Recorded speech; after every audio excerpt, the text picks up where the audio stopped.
and we're here with Jay today, and we're gonna take a walk down East Broadway, and we're gonna head towards the Fukien Association.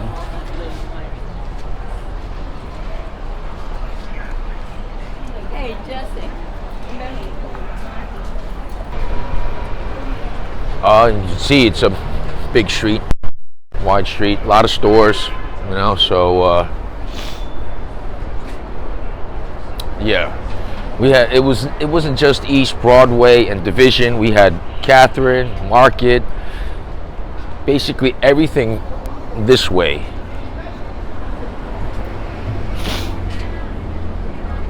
From pretty much from Division Street straight to the East River. That's where we pretty much hung out, and we had a pretty large area to cover, yeah. And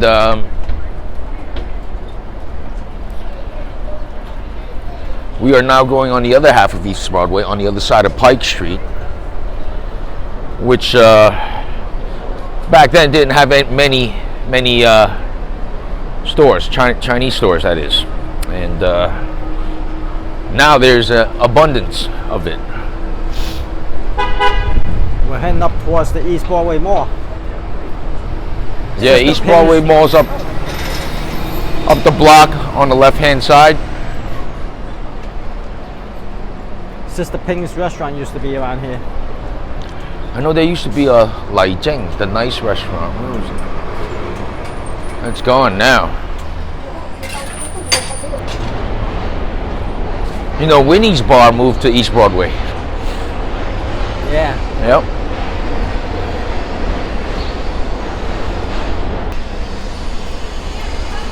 Okay, so we're coming up on the East Broadway Mall.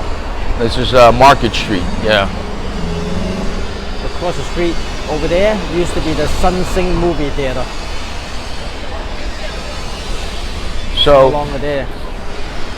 We had this entire block all the way down to Rutgers Street, maybe a little further, yeah. You know, we had Catherine Street, Market Street, everything behind Division Street, whatever Chinese business, any Asian-owned business, we extorted. Everybody had to pay, whether you were Cantonese, Taiwanese, Fujianese, Vietnamese, didn't matter. If you were Asian and you were on our streets, you had to pay. Over there used to be the Sun Sing movie theater. It's no longer there now. And this is the East Broadway Mall right here. East Broadway Mall.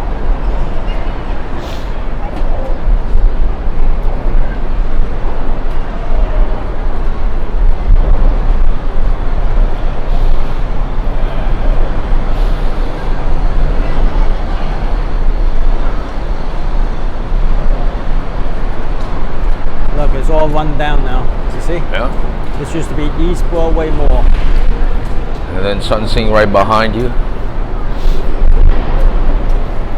That's the main place right here. That's the main place downstairs, haircut, everything. They had a nightclub, That's restaurant. the main mall right there. Before busy, man. Yeah, very busy. Now it's, I don't know. This is the place where before they even did the construction for this place, they had to give the Tung On Gang $250,000 in cash to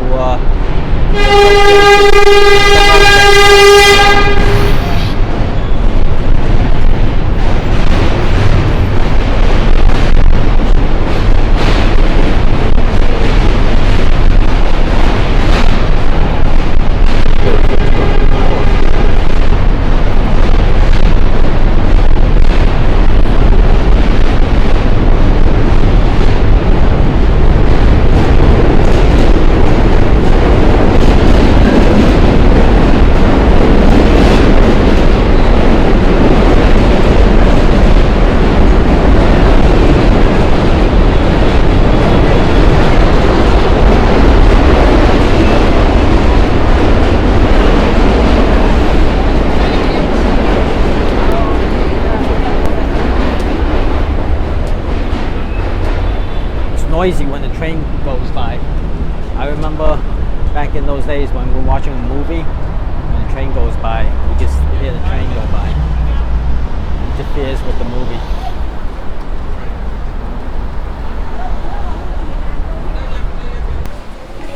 You have the Fairfield, and you have Hotel 91.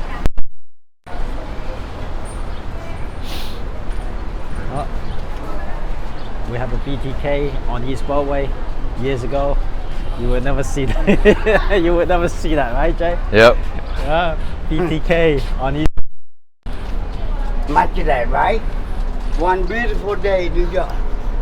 Yeah. We fire our company. Oh, you know, to work on. You know, one time, my Dilo, a co, you guys shot him with the Uzi. You guys hit him 3 times. Yeah. One in the finger, one through the neck, and one time in the leg with the Uzi. You guys, yeah. This is definitely before '89, before me. But yeah, you guys sprayed him with the Uzi. Yeah, BTK were known for their Uzis. Yeah. You guys like to use Uzis, right? We like, yeah. Tell us about the story. You guys shot up the Tung On territory. Well, they come down to Maria. And Lafayette, by Maria, Lafayette. Yeah, okay. I remember Maria that. Hector. Before they play Chinese eatery called Maria. Very popular. Everybody hang out there. All the young hang out there. Very popular. You know? And I did wear a lot of gang, different gang coming there. And they come down, they broke one of my arm. They beat him up, they beat the shit out of him. They were one of my they ready to get us, we come back, they're all gone. So the next day, they retire, say, okay, we go down there, everything we got, the order say, everything you have, bring it. So we bring everything we got. And we go down there and we split them up. Where was this? It's over there by the gambling house. Gambling house? That's maybe that day you guys hit my Dilo a co. Maybe that was the day. Because I remember him telling me the story that it was Canal Boys, BTK that shot him. And he was hit 3 times, yeah. They would go down there with everything. My hand, he put a 357 Magnum, fire right in my ear. Yo, woo, what you want? Shit. Put right in my ear, that sound. You know, somebody put a gun next to your head, fire, the sound was like, oh shit, what the hell, man? Go deaf. 357 Magnum, the King Camera, the big one. That's no joke, 357. Wow, man. Oh no, the bullet, the bullet, it go to a vet. Go to a vet. Want me to talk about the shooting? You know, in the front? Now today, 2023, me and my friend here, Tung On, we find a common ground, work on, and be a normal life. This is American, my friend. This is all what Americans are about. You know, opportunity, living a better life. No more gangster stuff. Come on, it's dead for me. It's dead long time ago. It's not worth it. Stay away from that. Don't work, throw your life away for. Yeah, one beautiful day in summertime. Whoa, back up.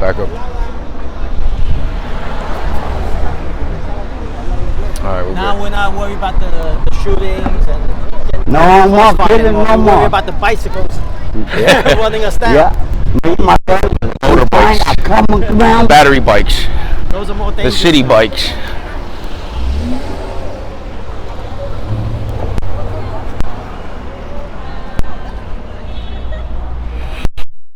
All right. East Broadway right here. We are now approaching the Fukien Association, and back in 1990, the Fuk Ching moved into our territory, and therefore it started a war. And I remember it was a sunny day one afternoon. back in October 1990. There was you had Sunny soldiers, you had Co soldiers up in our headquarters for the Tung On Association, and we got a call. We got an order from all the way up above to do something about it, to confront them and attack. So that day, well, the guys started to arm themselves, and Ako, my Dailo, my boss, instructed Jack to grab me and arm ourselves. Now, because we were going straight to their headquarters to confront them there, I knew they were going to definitely be armed, and I knew for a fact that we were going to get into a shootout, and people are going to get hurt and or killed. You know, I can possibly get hurt and or killed, and yeah. So me and Jack, we walk towards the back. He makes sure that I'm packing the gun correctly, making sure that it's nice and snug in my waistband. And you know, I remember telling him that I'm really nervous. And Jack said to me, "Jay, don't worry. If you can't do it, one of us will get to you and finish the job." So, okay. We approach on foot. We surround this building here, the Fukien Association. We had men on this corner, men across on the other corner, and right there in the middle of Pike Street used to be benches. That's where I was told to hold my position. All right. Now we have more people across the street and more people on this very block that we're standing on. Now, one of our guys decides to search the hair salon to see if there's any Fuk Ching gang members in there possibly getting their hair done. And he sees a young kid, suspected him as one of the Fuk Ching members. So he searched him, found a gun, and immediately stripped him of it. He then exits the hair salon, and as he's exiting the hair salon, one of the Fuk Ching members comes exiting the building, and he comes out. He says, "Binan Goki Ako." In translation, who the fuck goes by the name of Ako? Our guy was behind him in the hair salon, who just stripped their guy of their gun, came out and heard this. He walks up to him, comes to a side stance, pulls up a silver 38, empties the entire chamber, hitting two guys, one in the upper body, one in the leg. He then takes off directly towards me. We swap weapons. He orders me to go get rid of the gun, the dirty gun. Next thing you know, you hear a bunch of gunshots, and it's the Fuk Ching firing back at us. Now they were shooting from up above, from the windows. And if you look around here at this intersection, this whole intersection here, Mike, there's no parking. So we had no cover whatsoever. We were sitting ducks. We had no choice but to back off and flee. Now, shots go off, bunch of gunshots. I can hear that it was two separate guns going off simultaneously. We back off, we take off. They end up hitting one of our guys. He runs across the street, makes it around the corner to Pike Street, and that's where he collapses. Crazy Paul happens to be with this individual. His name is Mustache Tony, and Tony collapses. Crazy Paul grabs him, tries to pick him up back on his feet, shouting at him to run. Then he notices that he's been hit, he's been shot. He then sees Mustache Tony's eyes roll back, and at this point, Crazy Paul knew that he was gone. He let him go. He's covered in blood. He takes off. And I take off down Division Street. And there's a school, 124, PS 124, and at PS 124 there is a parking garage. And above it used to be a playground. And as I was running by, I saw bushes, flowers, and I knew there was soil there. So I climbed up there, and that's where I buried the gun. After a short period,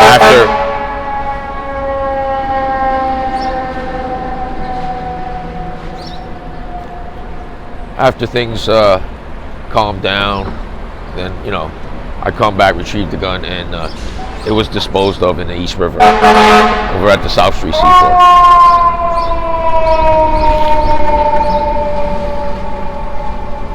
Yeah, and that's pretty much it. Yeah.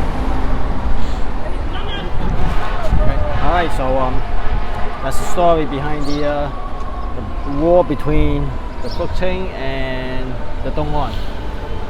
So what led to the dispute between you guys? They were trying to come into your territory, right? Yeah, there was a lot of Fukienese people moving in. Yeah, now right? it's because East Broadway was run mostly by the Cantonese, and when the Fukienese started moving in, they formed their association over here, which is right on East Broadway, right near the Tung On Association, which is by Division Street.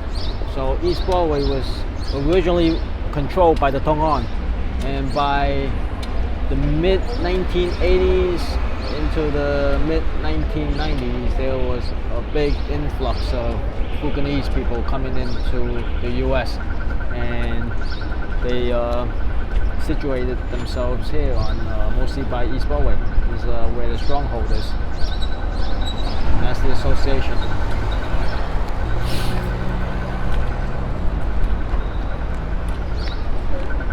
So there was a lot of money to be made on East Broadway.